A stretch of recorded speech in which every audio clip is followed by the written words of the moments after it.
We are back. Episode 49. 49. Jesus. Yeah, 49. Wow. You know what that means? What does it mean? 1 until 50. Oh, 1 until 50. But maths.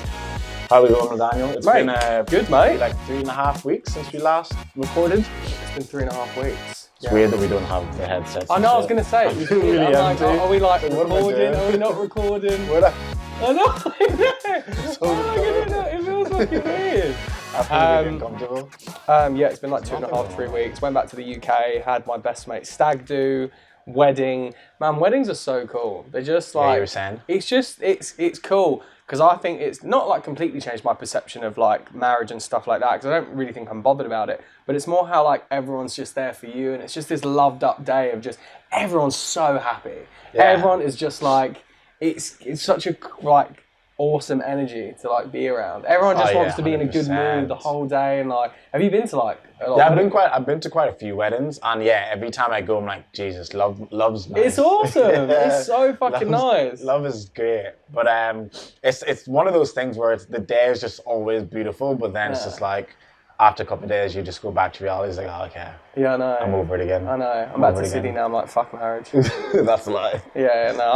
Dan wants to get married. Everyone. No, I'm kind of open. I'm kind of more open to it. I think before because I was like, I don't know. It's something about it. I'm like, I'm not really bothered about it. When people are like, oh, it's the next step in commitment, I'm like, but why?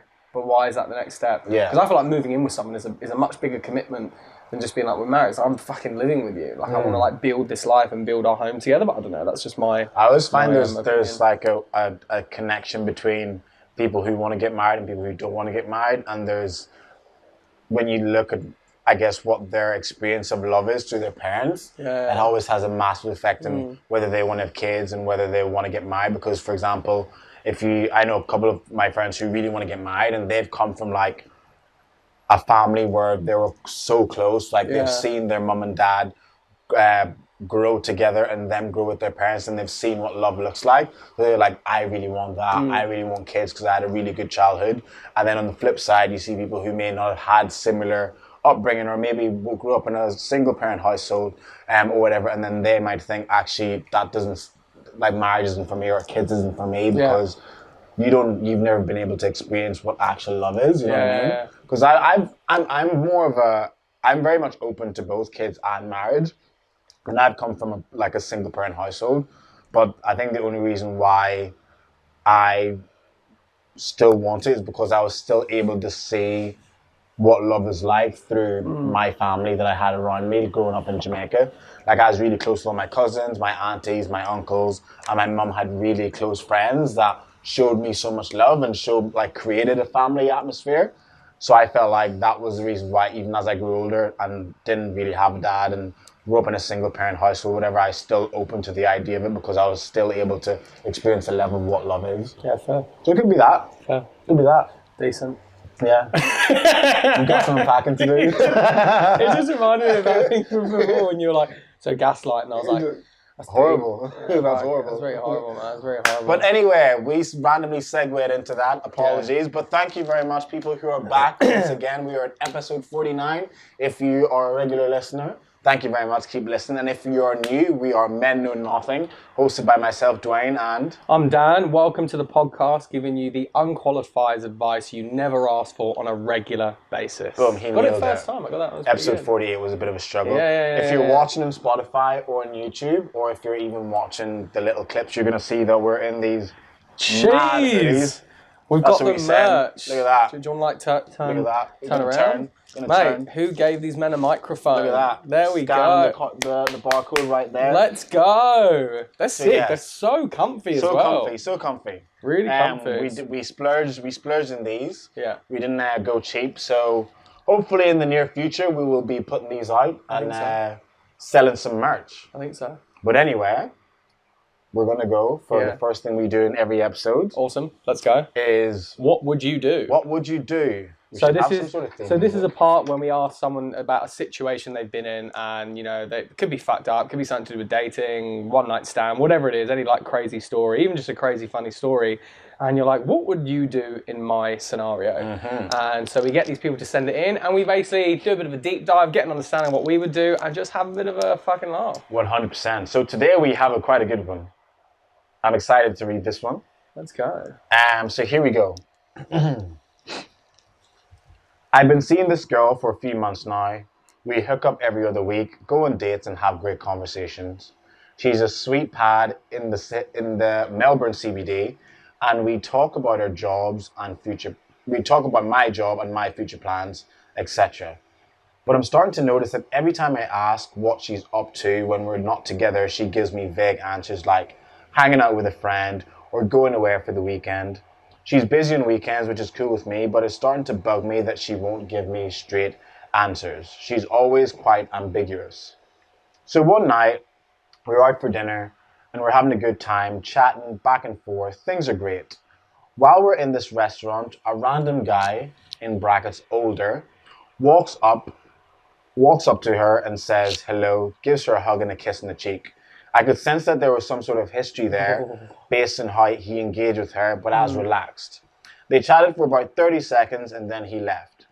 After dinner, we went back to her place, and while we were lying in bed, I asked her, how do you know the guy? And she said, he's a friend. I just responded saying, fair enough. We put a movie on, and after about 30 minutes, I think she felt bad and she dropped a bombshell. She's an escort. Oh, fuck. Oh, I did not see that coming.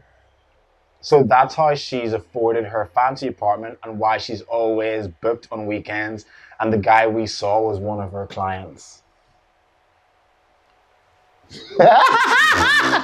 Mate. She assured me that she's always safe and uses protection with clients, but I'm not sure how to handle this news. What should I do?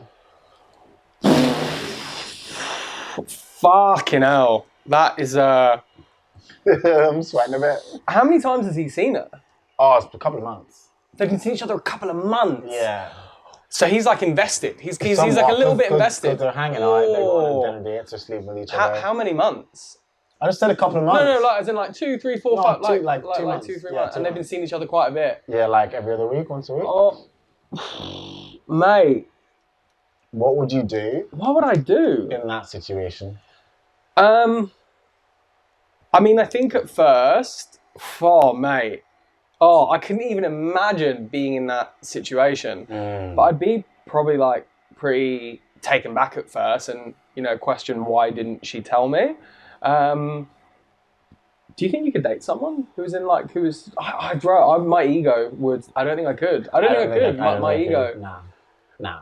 Like, not saying there's anything wrong with it. You want to like hustle however you want to hustle. But I couldn't. I don't think I could. Is that her main? I assume that because that's her main source of income. Yeah, I think that's well, how. then That's you why I can't- said her place in Melbourne CBD was so nice. So what would you do, bro? Like for me personally, if I liked her and I could get over the ego thing and I wanted to date her, I'd be like, hey, you got to stop doing whatever it is you're doing.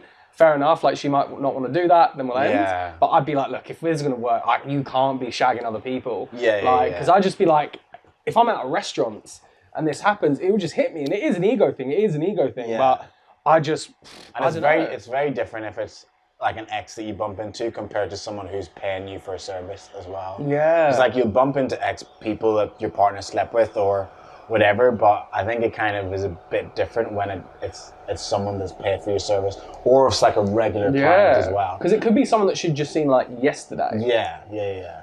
And it's even the fact that he said he'd ask her, oh, what are you up tonight? Or what are you doing this weekend? And she'd be really ambiguous with the answers and not giving any details. She clearly likes him. I feel like she likes him. If you're lying to someone, What? I feel like to lie to someone, it means that you care about how maybe like if you lie to someone, you care about their opinion of you almost. So it's like I don't want to tell them because I don't want to get into that conversation yet. Yeah, but on the flip side, if you Maybe. like someone, you should want to tell them the truth. Yeah. No, I do agree. Like it does come down But to that. I think I there get is your there is premise. like there could be anyway. Like, she Yeah. might not, but there could be a level of that. Because if you've been seeing someone for like 2-3 months, once, twice a week, you could be like, I don't know how to like approach this, but mate, what would I do, mate? But then also, I wonder how long it would have been until she actually found the courage to tell him, or do you think it was that guy walking into the restaurant Probably, yeah. and then sparking it was like, actually, nah, this is weird. I need to say it. I'd say probably that sparked it. But I Yeah. wonder how long she would have gone and not Waited, saying yeah, it if that yeah. guy wasn't there. I mean, what would you do? Me, if I was hanging out with her and it was just purely physical, I wouldn't really be I bothered. wouldn't really be bothered. Yeah, but it sounds like he's interested. But if I was interested in the girl and I really liked her, I don't think I'd be able to carry on that whatever situationship it was. I don't think so. God bless her. God bless Yeah. to whatever decision I'll you do make. a follow-up and find out what I'm he so decides to curious. do. I wonder if there's anyone else. I'd be really interested if they are actually dating someone and they know that they're an escort and just how they handle it. I'd be so Yeah. curious. It's also different if you start dating someone you knew from the get-go. Yeah, for sure. Yeah. That's fine, but I think it's Having it sprung on you. if having it sprung on you when you're 2 months deep hanging out, I think that would be like the difficult thing for most people. I don't know, man. That's fair play. You know. Fair play. I wonder if he still, we'll see her after, or like where the conversation went. Because you'd be like, I'm an escort. Sweet. I really want to see what that apartment in Melbourne looks like. I reckon it's really nice. Yeah, it would be.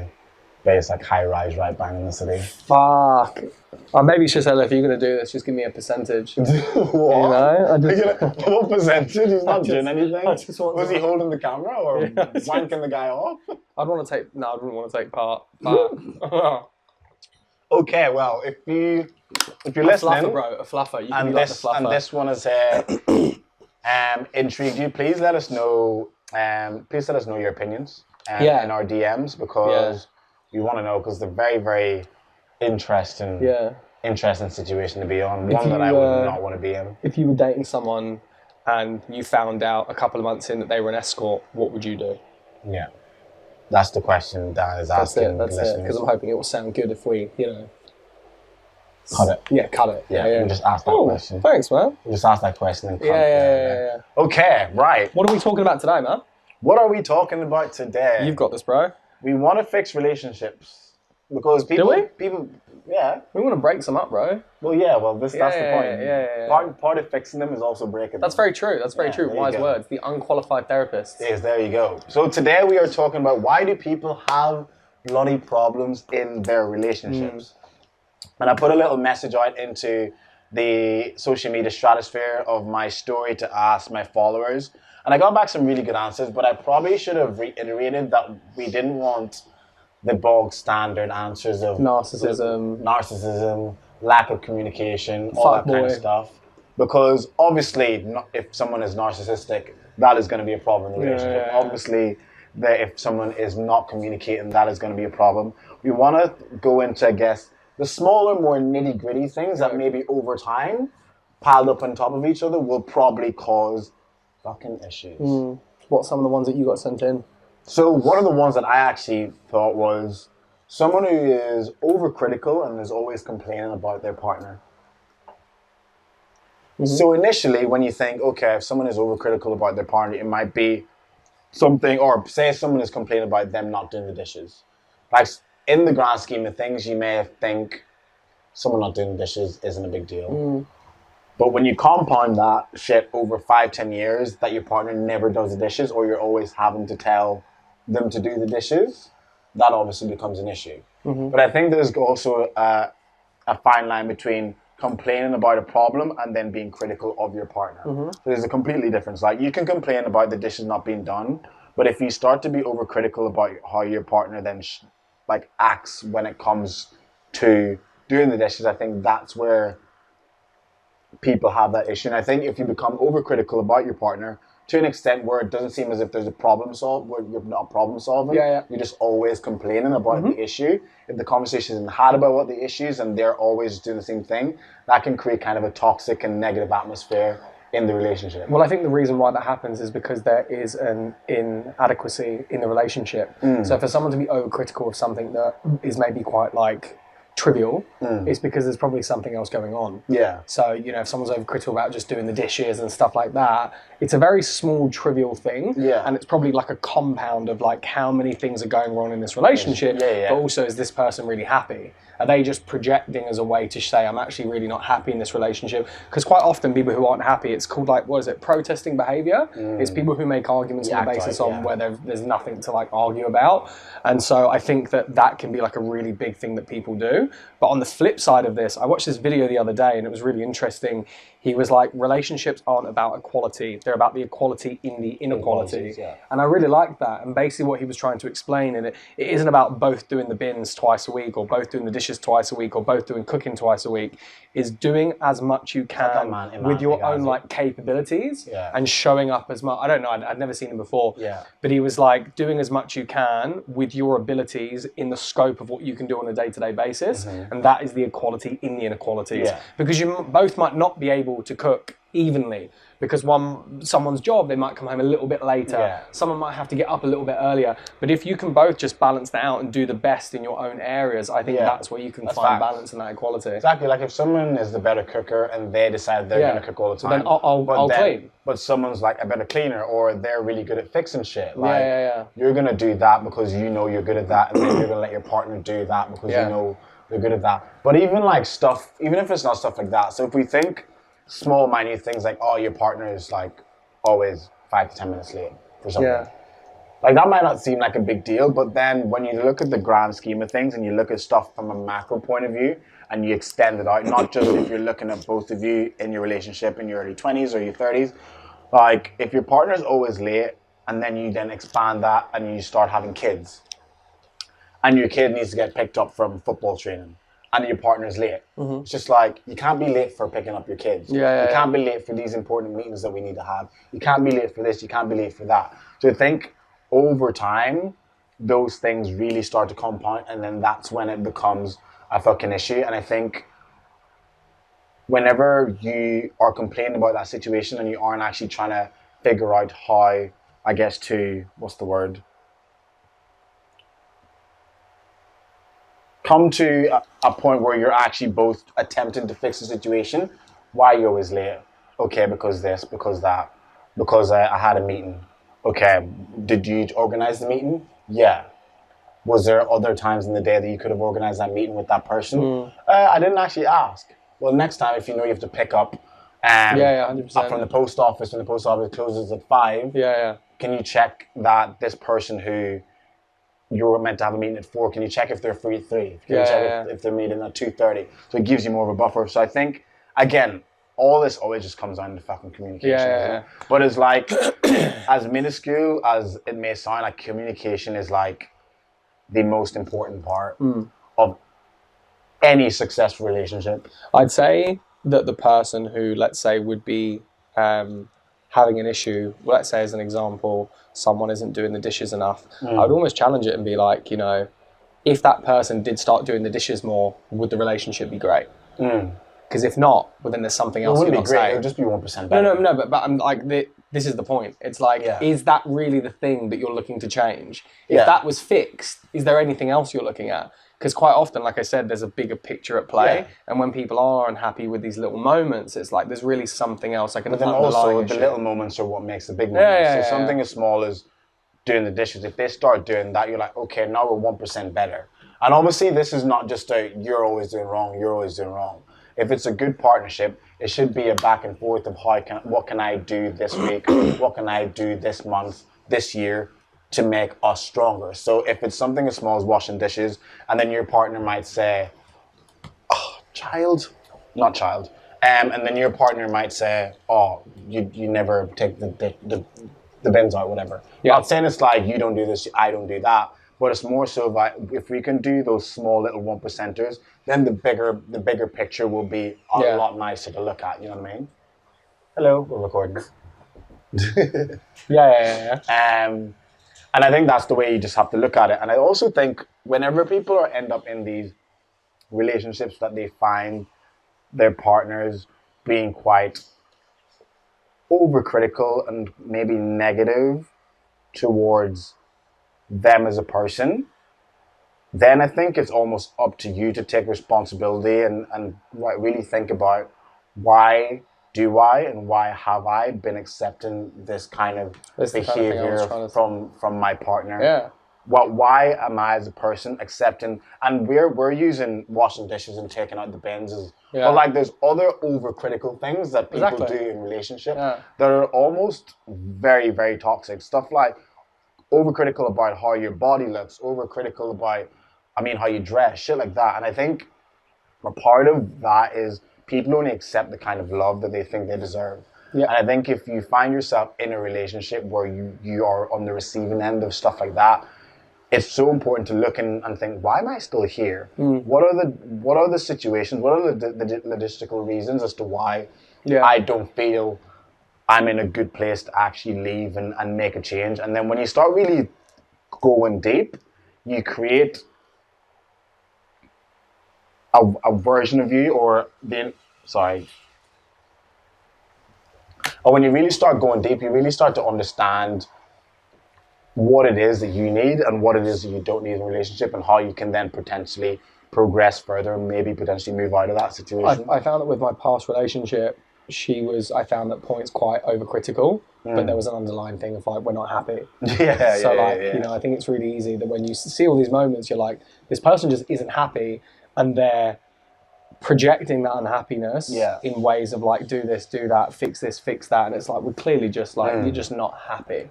Because if you were happy with the relationship, these little things might not be a big issue. Yeah. Because if in general you were happy and in general like you were there for each other, in general you showed up as much as you could, you wouldn't care if they forget to take the bin out every couple of days. You're like, oh fuck, it is what it is. I'll just go and do it. You just wouldn't care. Yeah. So I think it does come down sometimes where it's like, are you really happy?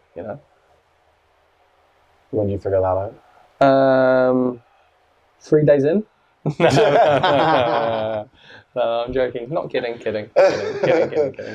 Did you actually realize that at the time, or was this? Like I realized this afterwards. Yeah, I realized this afterwards. You didn't actually. Because like at the time, like we had this like back and forth, and I always felt. I think that in this relationship, I almost felt that like I wasn't capable of being in a relationship. It really created so much self-doubt in me. I'm like, maybe I just don't have the capabilities because of my upbringing and all these different things. I was like, maybe I just don't have the capabilities.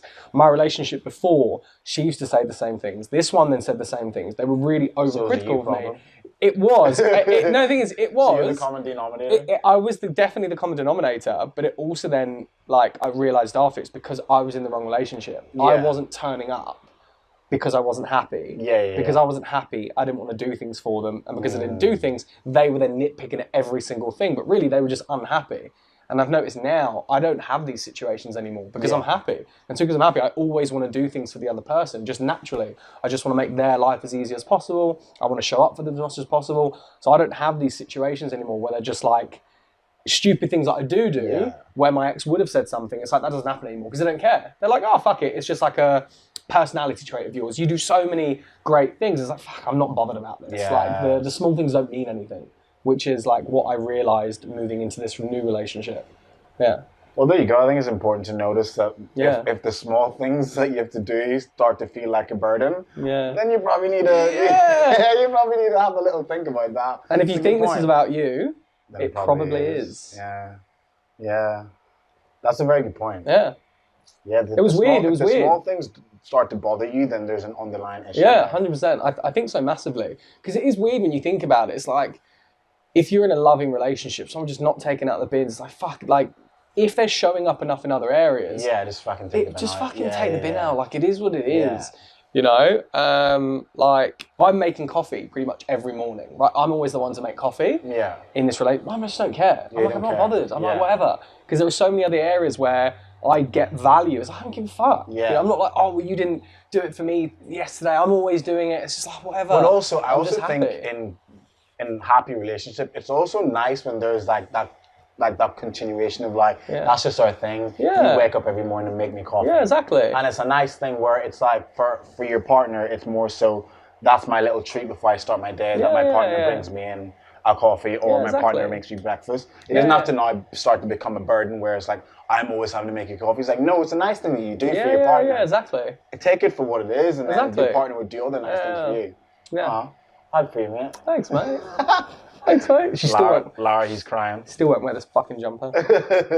You're going to wear it. I know. Have you got one? I have, actually. I think there is a big reason why...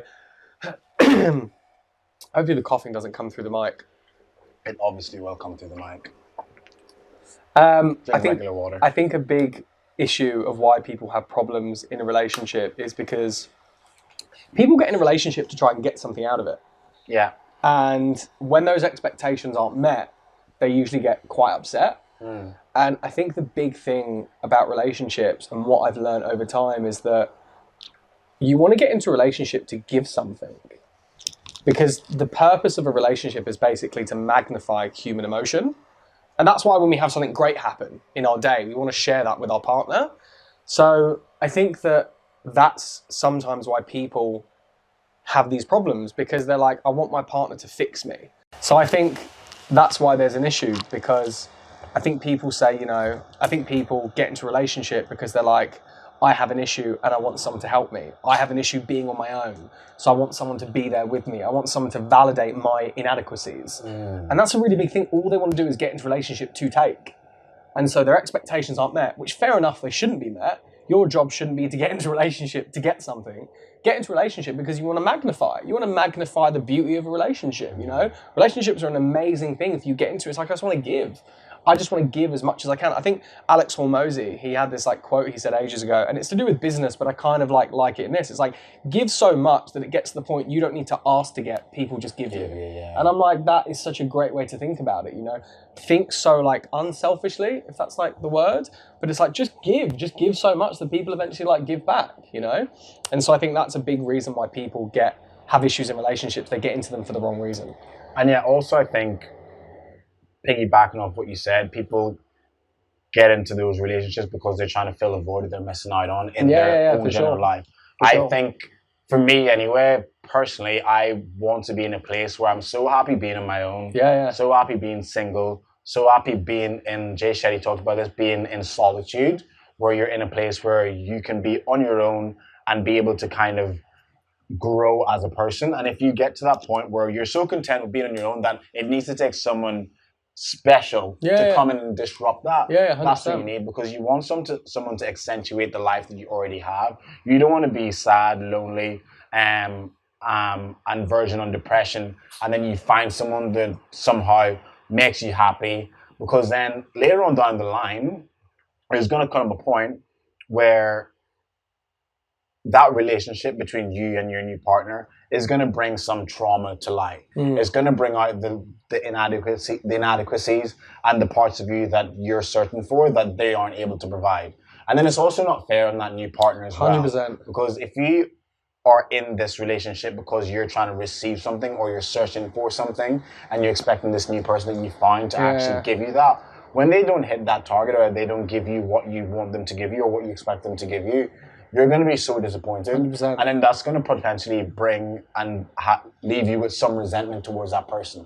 Because in your head, you probably thought, this is my person, they're amazing, da-da-da-da-da-da. But I always say, when you're in a relationships with someone where you allow yourself to be emotionally vulnerable, that's when you actually start to see the real versions of yourself, and you start to see the little cracks in your armor that you thought were fixed. Because when you're on your own, you're relaxed, there's no one really fluctuating your emotions up and down. But when you meet these persons, they're like a mirror of you. The parts of them that trigger you, or the parts of them that upsets you, is a reflection of what you're obviously dealing with inside. So I do think people have those issues because purely they're going into these things searching for something that they can't find with themselves, 100%. With the hope that someone's actually going to hopefully fill that. And that's just not the way to do shit. It's not even fair on that person that you're with. I think there are so many people, and everyone probably knows them, where they're like, fuck, I just want to be in a relationship. Yeah, those kind of people, you should not be in a relationship. If that's your goal, is just to get into a relationship, well then you just need to be on your own. 100%. I think there are loads of people who are like, fuck, I went 2 months without booze. Try going without dating for 2 months and see how you feel. So many people would go without booze for 2 months but couldn't sit by themselves for 3 hours. They would benefit. And I know people that have done this. and they've taken a break from dating and they've realized so much about themselves because they haven't had the validation, they haven't had the, you know, constant busyness of going out, introducing to new people, like swiping on Tinder, all the like dopamine hits and all like that, and they just have time on their own. And some people find it like quite uncomfortable, but it's in those moments where you're like, most people would quit.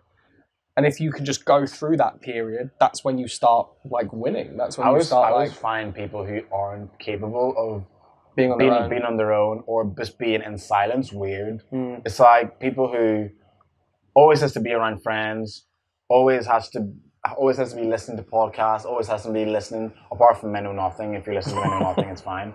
But always listen to music, or even people who always feel the need to listen to music in the shower, or listen to music when they're cooking, or listen to music when they're walking, listen to music when they do this, or always be. It's like, when do you ever are just in your own thoughts? When are you in a position where there's nothing actually going in and out of your ears besides just nature and cars going past and people walking by, or just like in your room in silence without the TV? Is there ever a point where you allow yourself to be just free of mind?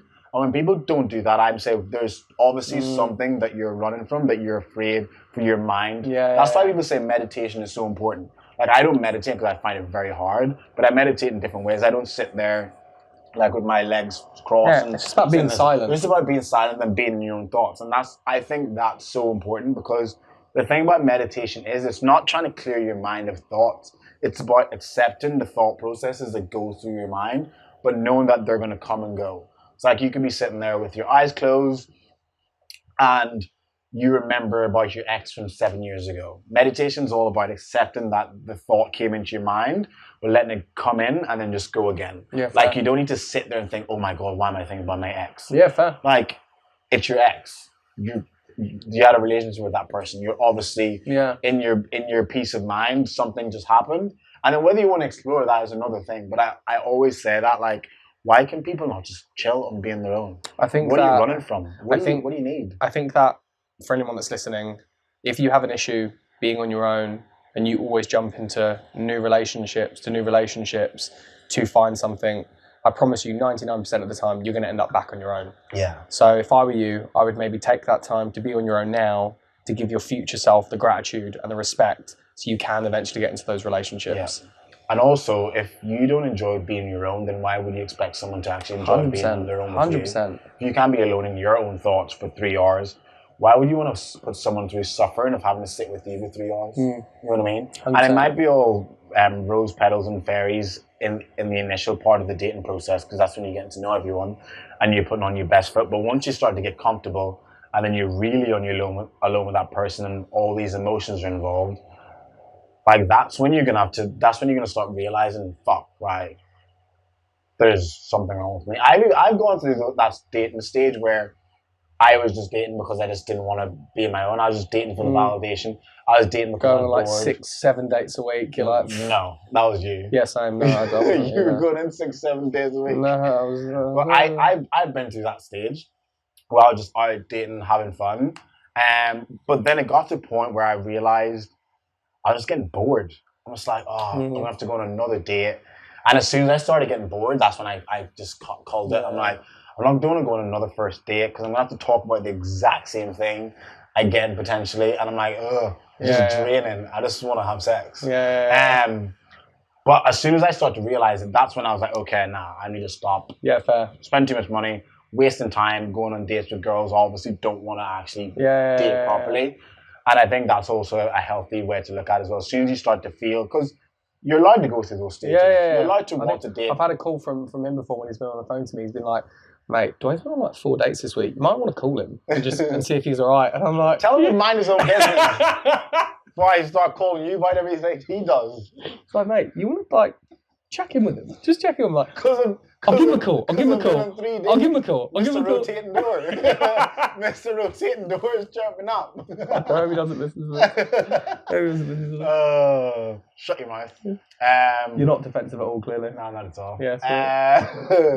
The thought called me out. That's the situation. You're not defensive at all. Not at all. I'm fine. I'm fine. I'm not triggered. Yeah, I'm fine. But, right, so I think another reason. Go on. why people end up having problems in relationship is disconnection after an argument or being aloof.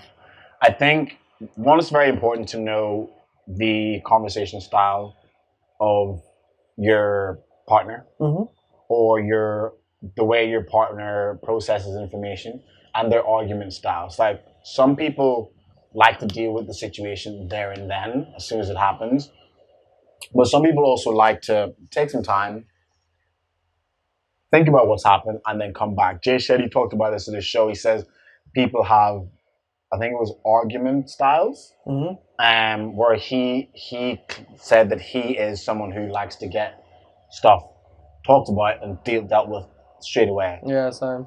But his wife was very different. His wife liked to take some time, a few days to disconnect and process it and then come back. So the issue was that because his argumentative style is very different to his wife, he realized that that's never going to work in the long term. Like, what, are they still together? Yeah, they're still right, together. yeah. He realized it, but so then it's all about finding a happy compromise. Okay, you have an argument. He wants to deal with it straight away. She has to take a few days. Find a happy compromise, and then he said, no, it's maybe a day. Maybe they give each other a day to kind of figure their shit out and come together.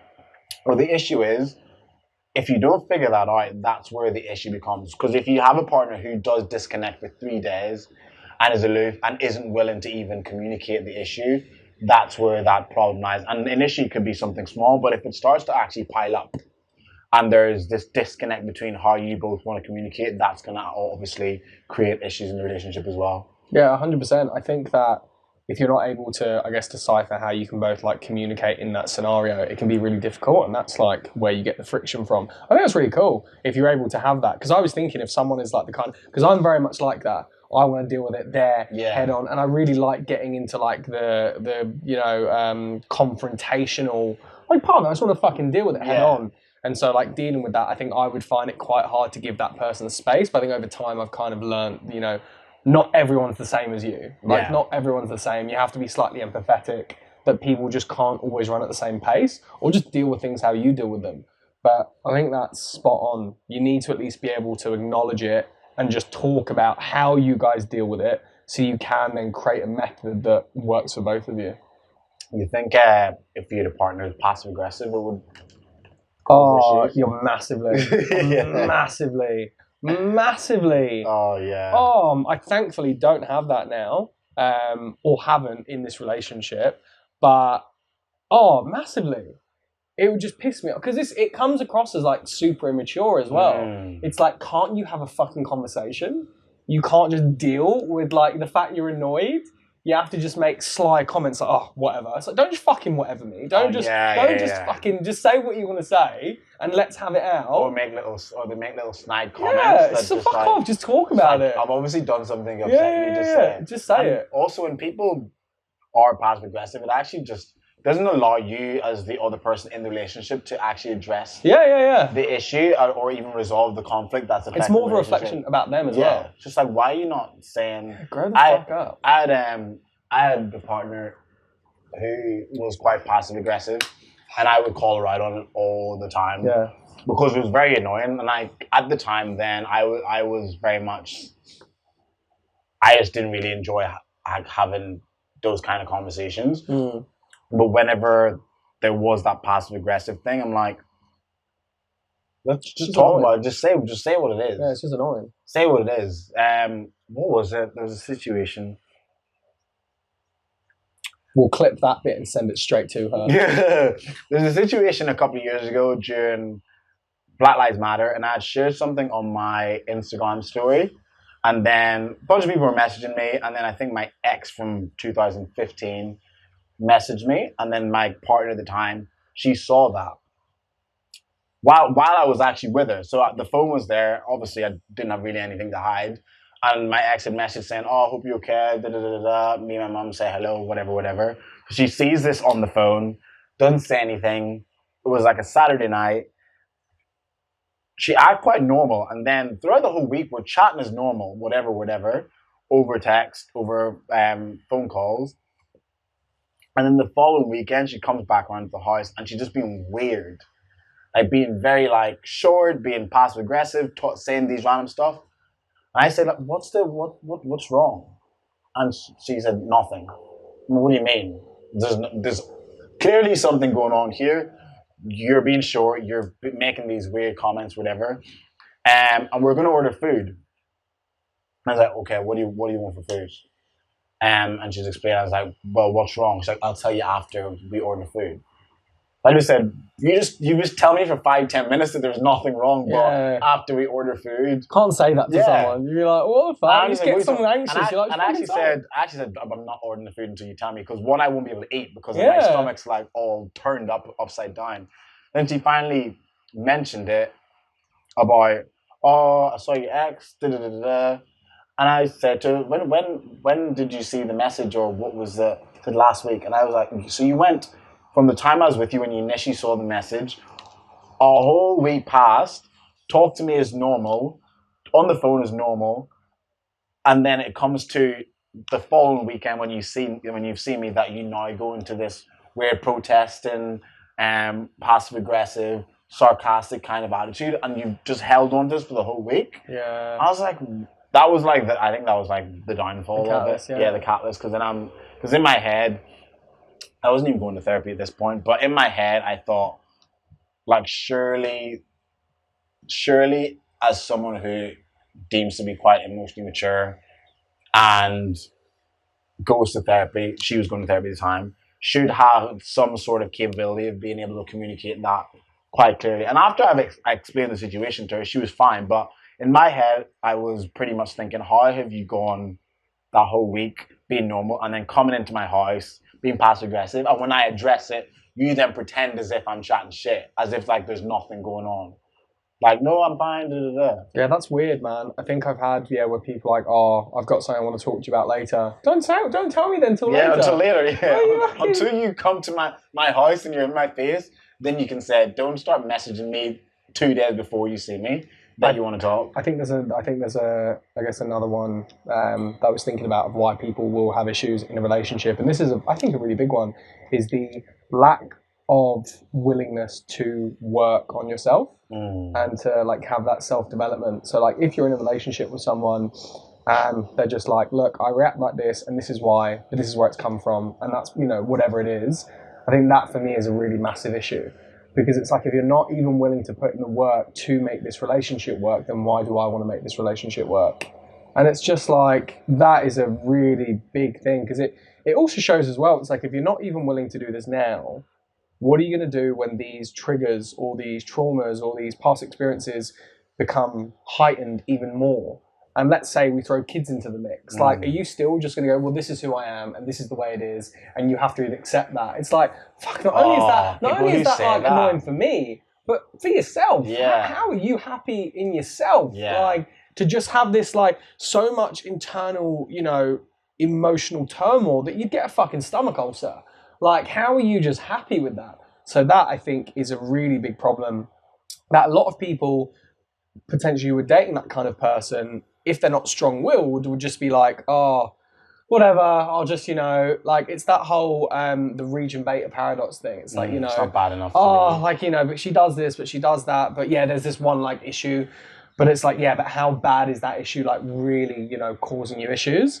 And so I think that for me is like a really, really big problem. Yeah, if people haven't got like the willingness, it's all good, as we said last time, having the ability to know like your issues and stuff like that. But to just be like, these are my issues, but I don't want to work on it. It's like, well, I would end it straight away. And that's fine if you don't want to work on it, but you shouldn't expect people then to accept. To be around you. Yeah, to be around it and to expect them just to put up with your bullshit just because this is just who I am. I get really anxious about everything, but that's just the way I am. It's like, whoa. It's like, well, you need to... Let's not you need to brush over that. Yeah. Why?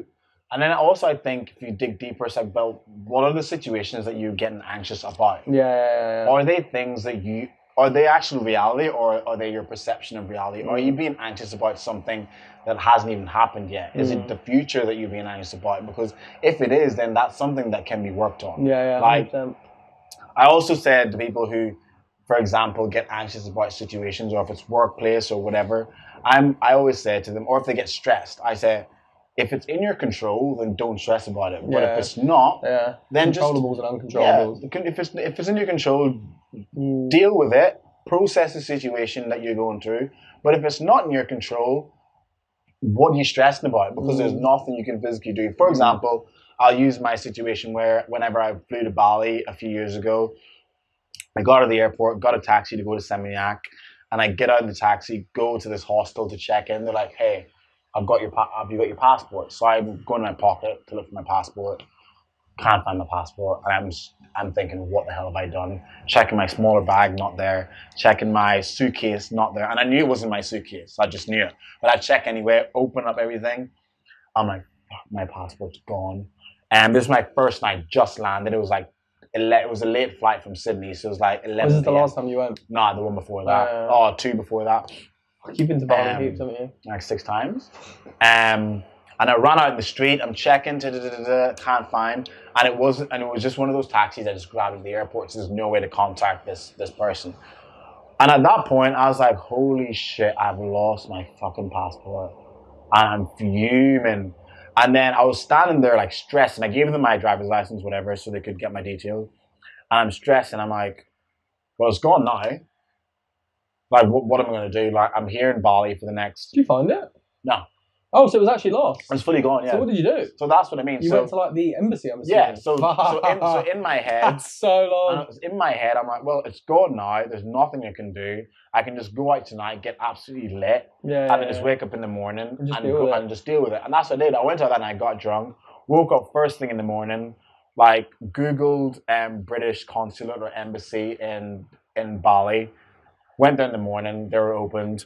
Literally walked in. It's pretty easy to sort out. Easy as hell. Oh, fair. Because I lost mine in... Not I lost it. I thought I lost it in Thailand, Asia. Yeah. And I was like... I basically just left it at the spike shop. And I kind of thought that. But I lost it. And I stressed out at first. And I was like, if it's lost, I have to go to the embassy. I've never done it before. Yeah. And I was like, fuck, I didn't want to get stuck in Thailand. I had to come back to work. It just depends, though. Because sometimes you can be in a place where there is no embassy and you have to travel really far. I think in Thailand, it's in... Where we were in Koh Samui, I think it's in... Bangkok, maybe? That was the closest one. Maybe. I'm not sure. How would you even fly? Can you need to fly there from Koh Samui? There's not one in Koh Samui. There wouldn't be one in Koh Samui. Nah. I think it was off one of the islands I could get a boat to. Yeah. I think it was one of the islands. I think maybe it's in like Phuket, maybe. But that would be the annoying part, having to fly somewhere or get a boat. But you can fly like domestically. Oh no, because it's like you're not. You're not. You can do that in Australia. I guess it's different there. Yeah.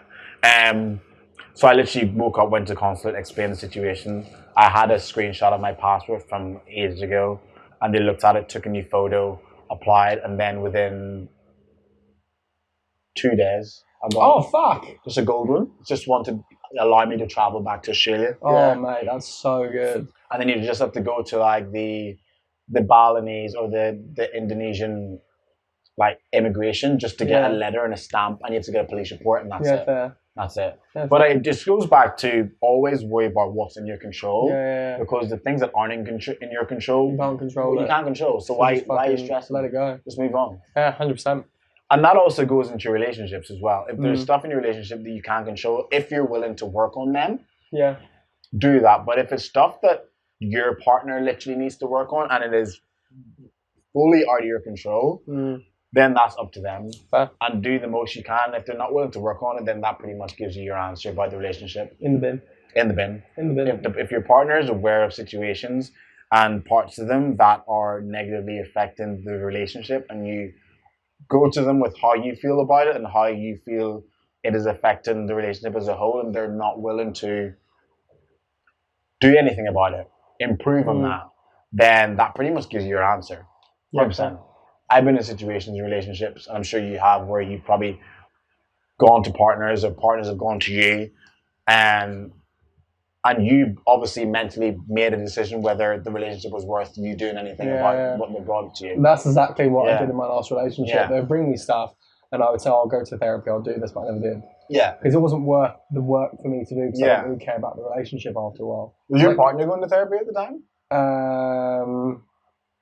No, but I think that at the time we'd worked out that she decided that I was the key issue in the relationship. That's a red flag. And so it was for me to do the work, because she kept getting upset with me. I was never the one getting upset. That means also nothing. Because maybe I didn't care about enough to get upset. Yeah, fair. So like she was the one having issues with me. I wasn't really having enough issues with her where I would be like, go to therapy, but it was a lot of things that I was doing where she was like, this is maybe a reflection of like the inadequacies of you being able to handle a relationship. I also think if you're in a relationship and your partner tells you to go to therapy, they should also go to therapy. I think that because the reason why they're in the relationship and accepting whatever negative energy you're bringing to it. So it's like, why am I here still accepting it? I think you need can to figure only out whether it's worth the battle. You know what well, I I think you can only say that as well if you have at least been to therapy yourself. If you've been to it and you're like, you're self-aware of that's your fair. own shit, and you're like, look, it worked for me, because it's hard to say that you do it, but I've never done it. Yeah, exactly. You know what I mean? So if you're like, I've done it and it worked for me, I think you would really benefit from it. Because otherwise it's like, what context do you have to give me that advice? Yeah, just watch a few TikTok videos. Well, exactly. Yeah, exactly. I watched this great podcast called Men Know Nothing. But yeah. Well, I think we're done. I think so. I don't know, because I usually can see how long we've been recording for, so I can't really. We've been over like 40 minutes. I think that's good. Yeah. I think that's good, man. That was a good episode. Can you say so yourself? Yeah. Well, thank you very much, everyone. Guys, if you want to take the time, really appreciate it. Like, share, subscribe, leave a comment on anything you guys are listening to at the moment. It'd be greatly appreciated. Merch to come soon. Some cool shit we're going to bring out. Some new forms of content as well. And excited for you guys to see it. And, as always, if anything in this podcast triggered you, feel free to go fuck yourself. And but if you do think this is about you, it probably is. And peace and love, stay safe. Just to summarize, all the stuff that we've come out with today is can all be fixed and can all be improved and can all 100%. Be negated 100%. If there is a willingness from both sides to actually come as their best selves, and both sides are both willing to communicate and take responsibilities for their shortcomings. 100%. I think if a couple of unqualified therapists can give you this kind of advice, you can clearly do it as well. Peace.